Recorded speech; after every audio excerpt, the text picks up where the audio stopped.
Bismillahirrahmanirrahim. Assalamu alaikum students. This is class 9th physics and today we are going to study about mass energy equation, electricity from fossil fuels, energy and environment and flow diagram of energy converter. तो सबसे पहले आप लोगों के पास topic आता है that is Einstein's mass energy equation. ये जो इक्वेशन थी ये आइंस्टाइन ने प्रिडिक्ट की थी।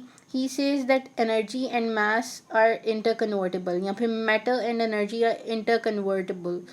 आप मैटर को एनर्जी में कन्वर्ट कर सकते हो। उसकी वजह से उसने एक इक्वेशन दी थी E is equals to mc²। E is the energy where m is the mass and c is the speed of light। ये कांस्टेंट वैल्यू है, स्पीड ऑफ लाइट की वैल्यू कांस्टेंट रहती है that is 3 multiply by 10⁻⁸ metre per second. Einstein ने कहा था कि अगर हम थोड़ा सा मास किसी भी बॉडी का लूज़ होता है, मतलब कि ब्रेक डाउन होती है, मास ख़त्म होता है, तो उसकी वजह से काफ़ी ज़्यादा एनर्जी जो है वो रिलीज़ होती है। ठीक है, a loss in the mass of a body provides a lot of energy. अब इसको हम किस तरह एक्सप्लेन कर सकते हैं? Firstly let's say that we have an example related to this equation जिसमें मास हम कह देते हैं कि लेट्स सपोज करें 2 kg है। देखिए मास थोड़ा सा है 2 kg। अब मैं देखूंगी कि इस 2 kg मास की वजह से कितनी एनर्जी रिलीज़ होती है। तो आप इसी इक्वेशन में जो है मास की जगह 2 पुट करेंगे and we know the value of c that is the speed of light is 3 multiply by 10⁸। तो मैं वो पुट करूँगी और उसका स्क्वायर लूँगी because here you can see यहाँ पे c² है। तो जब आप इसका स्क्वायर लेते हैं it will be 9 multiply by 10⁻16 8। 10⁸ का स्क्वायर लेंगे तो 10⁻16। When you multiply 9 to 2 it will be 18 multiply by 10⁻16 joule. तो आप देख सकते हैं कि 2 kg मास में लॉस आने की वजह से 18 multiply by 10⁻16 joule energy release हुई है। मतलब कि 18 के आगे 16 ज़ीरोज़ लगेंगे तो इतनी ज़्यादा एनर्जी हमारे पास जो होगी वो क्या होगी, रिलीज़ होगी, जस्ट बिकॉज कि जो है थोड़ा सा मास जो है वो लूज़ हुआ है। इस वजह से कहते हैं न्यूक्लियर पावर प्लांट्स में जो है न्यूक्लियर रिएक्टर्स जो यूज़ किए जाते हैं या रेडियो एक्टिव एलिमेंट्स यूज़ किए जाते हैं वो बहुत कम तादाद में यूज़ किए जाते हैं, उसका मास बहुत कम होता है और इस वजह से बहुत ज़्यादा एनर्जी उसमें प्रोड्यूस होती है। Second one, sun and stars में भी यही एनर्जी मास इक्वेशन वाला फार्मूला जो है वो अप्लाई हो रहा होता है। आइंस्टाइन की यही जो है वो क्या कहते हैं कि यही इक्वेशन जो है वो एप्लीकेबल होती है। उसके अंदर भी ये जो है फिशन रिएक्शंस होते हैं तो इसकी वजह से क्या होता है कि आपकी थोड़े से मास लॉस होने की वजह से tremendous amount of energy can be obtained. ठीक है, तो this was the Einstein mass energy equation. Next we have is energy from the fossil fuel. Fossil fuel आप लोगों को पता होगा कि fossil fuel basically they are hydrocarbons और इसमें कोल, ऑयल और गैस आता है। ठीक है, तो हम जो है हमने देखना है कि हम फोसिल फ्यूल को यूज़ करते हुए इलेक्ट्रिसिटी को कैसे जनरेट कर सकते हैं। तो उसके लिए काफ़ी ज़्यादा प्रोसेस होने पड़ते हैं और उसके बाद हमारे पास इलेक्ट्रिसिटी जनरेट होती है। We will discuss these processes one by one. आप इसकी एग्जांपल ले सकते हैं कि पुराने ज़माने में लोग क्या करते थे, कोयला या फिर इसको यूज़ करते थे। तो हम भी कोल को अगर यूज़ करते हैं, कोल को सबसे पहले बर्न करते हैं तो उसकी वजह से क्या होगा, केमिकल रिएक्शंस होंगे। तो हमने कोल को इनपुट पे तौर पे दिया है, केमिकल रिएक्शंस हुए तो केमिकल एनर्जी प्रोड्यूस होगी, केमिकल एनर्जी जनरेट होगी। उसकी वजह से क्या होगा, हमने लेट्स सपोज करें इस पैन के अंदर वाटर लिया हुआ है। अब ये कोल जब बर्न हुआ है तो केमिकल एनर्जी प्रोड्यूस हुई है। वो केमिकल एनर्जी बर्निंग प्रोसेस की वजह से उसकी क्या वो कोयला किस में तब्दील होने लग गया, हीट एनर्जी जो है वो उसमें कन्वर्ट करने लग जाएगा। जब हीट एनर्जी में कन्वर्ट करने लग जाएगा तो वाटर आहिस्ता आहिस्ता बॉयल होने लग जाएगा, उसका प्रेशर बहुत ज़्यादा हो जाएगा और वो वाटर किस में कन्वर्ट होने लग जाता है, स्टीम में कन्वर्ट होने लग जाएगा। जब स्टीम में कन्वर्ट होगा तो ज़ाहिर है वो ऊपर की तरफ जाएगा। तो इसका मतलब है वाटर के जो वाटर वेपर्स के जो पार्टिकल्स हैं, स्टीम के जो पार्टिकल्स हैं, उन्होंने एक हाइट अटेन की है, उन्होंने एक पोजीशन चेंज की है। तो इस वजह से हीट एनर्जी किस में कन्वर्ट हो गई, पोटेंशियल एनर्जी में। अब यही स्टीम या फिर आप कहते हो कि यही जो है आप कहते हो कि स्टीम जो है वो टर्बाइंस को रन करने के लिए यूज़ करें। अभी तक तो हम सिर्फ घर के प्रोसेस के लिए यूज़ कर रहे हैं ना। अगर हम वास्ट अमाउंट में जो है वो फॉसिल फ्यूल को यूज़ करते हैं तो वो इसी तरह हीट एनर्जी में चेंज होते हैं, केमिकल एनर्जी, और उसके बाद वो पोटेंशियल एनर्जी में कन्वर्ट होती है। ये हीट एनर्जी टर्बाइंस को मूव करवाने में हेल्प करती है। इस वजह से आप क्या कहते हो कि वो पोटेंशियल एनर्जी में कन्वर्ट हो गई। अब टर्बाइंस को जब मूव करवा दें तो ये जो स्टीम के जो पार्टिकल्स हैं वही टर्बाइंस को मूव करवा रहे हैं, तो मोशन की वजह से वो पोटेंशियल एनर्जी किस में कन्वर्ट हो गई, मैकेनिकल एनर्जी में। अब ये मैकेनिकल एनर्जी आगे जनरेटर को रन करवाएगी, और जो है आप कहते हो मैकेनिकल एनर्जी या फिर काइनेटिक एनर्जी आप कह सकते हो, ये जनरेटर को रन करवा रही है और उसी जनरेटर से आपको आउटपुट में इलेक्ट्रिसिटी मिलेगी। तो आप देख रहे हो कि इस इलेक्ट्रिसिटी जो हमें जनरेट होती है फ्रॉम द फॉसिल फ्यूल, इसमें आप क्या कह रहे होते हैं, इंटर कन्वर्जन ऑफ एनर्जी हो रही होती है। Firstly chemical energy heat energy में कन्वर्ट हुई, देन हीट एनर्जी पोटेंशियल में, देन मैकेनिकल काइनेटिक एनर्जी में, और उसके बाद ही इलेक्ट्रिसिटी में। So this is the process from which we can get fossil from which we can generate electricity from fossil fuel. उसके बाद आपके पास नया जो टॉपिक आता है that is on page number 134 of your textbook, it's energy and environment. आपको पता है कि जैसे जैसे हम एनर्जी जनरेट कर रहे हैं, हम एनर्जी ले रहे हैं, तो आपके पास दो प्रोसेसेस होते हैं, renewable and non renewable. Non renewable sources वो होते हैं that takes million of year for the formation, और उनकी वजह से बहुत ज़्यादा पोल्यूशन भी क्रिएट होता है, पोल्यूशन बनता है। और जो है इस पोल्यूशन में जो है आप कहते हो बहुत ज़्यादा पोल्यूशन में, जैसे कि नॉइज़ पोल्यूशन आ गया, एयर में पोल्यूशन आ गया, वाटर का पोल्यूशन आ गया, या फिर थर्मल पोल्यूशन, मतलब कि बहुत ज़्यादा हीट जनरेट होने की वजह से जो पोल्यूशन आ जाएगा वो थर्मल पोल्यूशन होगा।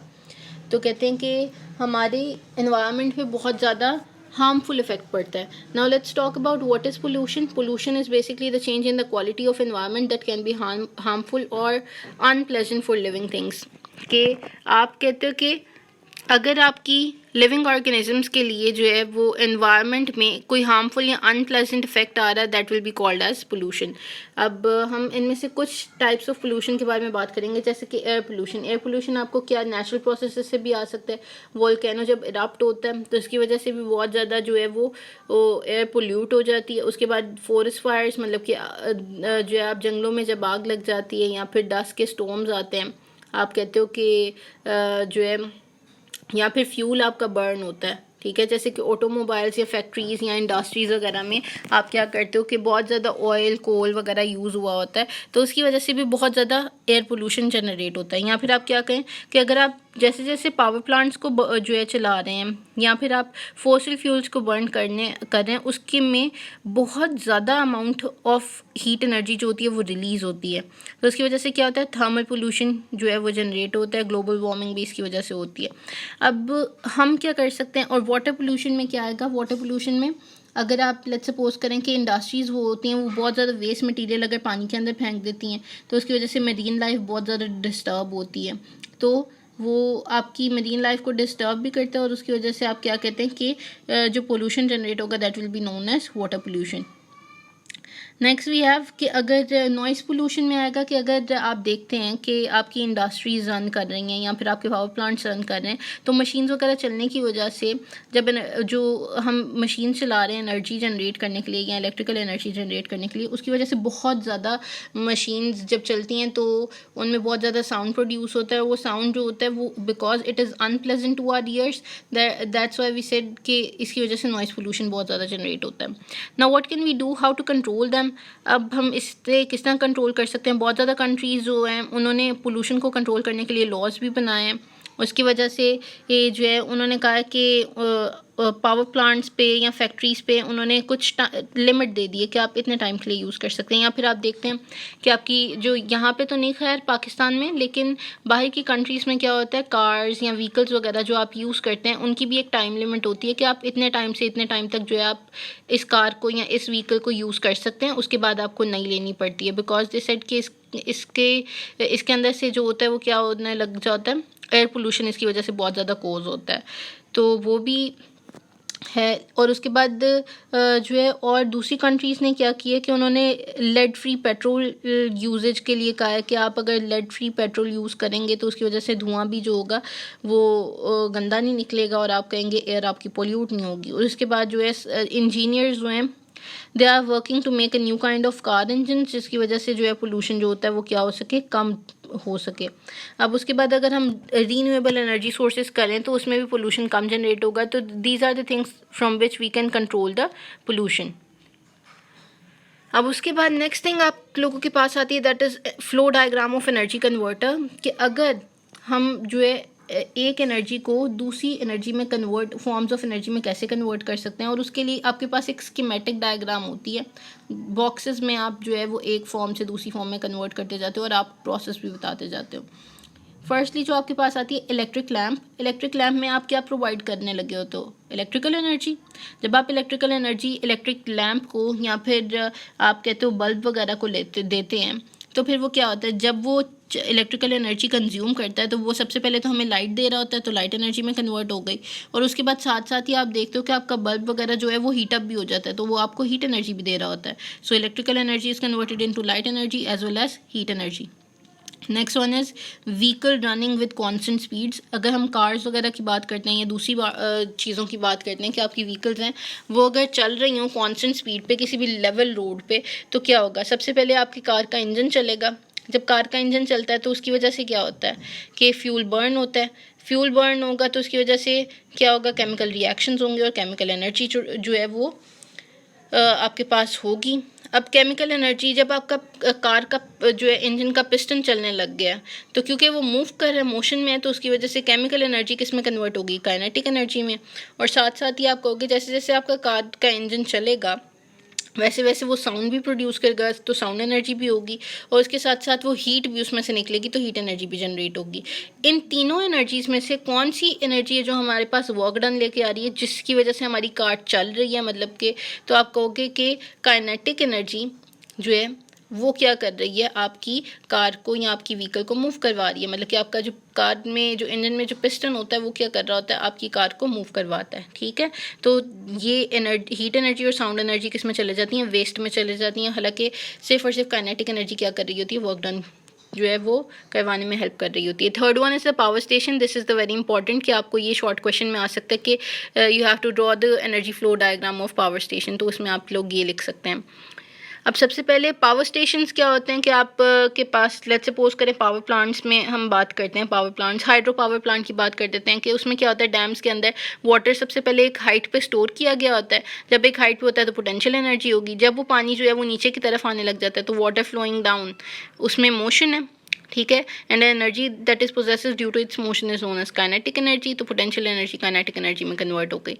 अब यही काइनेटिक एनर्जी जो है, मतलब कि जो पानी नीचे आ रहा है वही टर्बाइंस को मूव करवाएगा ना, तो it will do the work done. और वो टर्बाइंस को जब मूव करवाएगा तो उसके आगे से जनरेटर्स मूव करेंगे, और जनरेटर से ही हमारे पास इलेक्ट्रिकल एनर्जी आएगी। तो आप कहते हो काइनेटिक एनर्जी से ही हमारे पास वर्क डन हो रहा होता है, और वही वर्क डन जो है वो आगे इलेक्ट्रिकल एनर्जी हमारे पास यहाँ इलेक्ट्रिसिटी प्रोड्यूस करके देता है। हालांकि जब आपका पानी जो है वो नीचे जा रहा होता है तो उसके साथ वो हीट एनर्जी और साउंड भी, मतलब कि बहुत ज़्यादा आवाज़ भी प्रोड्यूस करता है। तो इस वजह से कहते हैं कि ये हीट एनर्जी और साउंड एनर्जी वेस्ट में चले जाती हैं। हालांकि आपका सिर्फ और सिर्फ जो काम करवा रहा होता है, काम करवा रही होती है जो energy, that is only the kinetic energy. Clear है, तो ये आप लोगों के पास आपके जो है सब टॉपिक्स थे। I hope that you understand, और अगर आप लोगों को कोई चीज़ नहीं समझ आई then you can just ask in the comment down below. Thank you and अल्लाह हाफिज़।